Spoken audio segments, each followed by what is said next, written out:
திமுக தலைவர் மு.க.ஸ்டாலின் தனது சமூக வலைதளத்தின் மூலமாக தமிழ்நாடு நாள் வாழ்த்து தெரிவித்திருக்கிறார். அதில் என்னென்ன விஷயங்கள் எல்லாம் குறிப்பிட்டிருக்கிறார் விரும்பினார். தமிழ்நாடு நாள் இன்று அனுசரிக்கப்பட்டு வரக்கூடிய நிலையில் திமுக தலைவர் மு.க.ஸ்டாலின் தனது எக்ஸ் வலைதளத்தில் ஒரு பதிவொன்றை செய்திருக்கிறார்.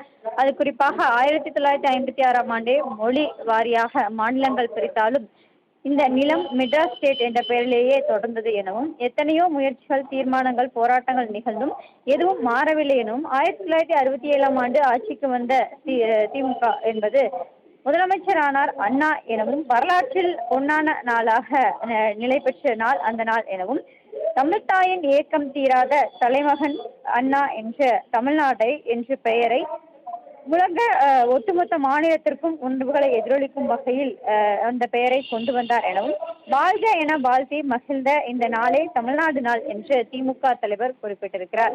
குறிப்பாக அண்ணா தமிழ்நாடு என்ற பெயர் வைத்த நாள் இதுவும் 1956க்கு பிறகாக மொழிவாரியாக மாநிலங்கள் பிரித்தாலும் தமிழ்நாடு மெட்ராஸ் ஸ்டேட் என்ற பெயரிலேயே இருந்ததாகவும், பல போராட்டங்கள் தீர்மானத்திற்கு பிறகாக அண்ணா இந்த மெட்ராஸ் ஸ்டேட் என்ற வார்த்தையை மாற்றி தமிழ்நாடு என்ற பெயரை கொண்டு வந்தார் என்றும் குறிப்பிட்டிருக்கிறார்.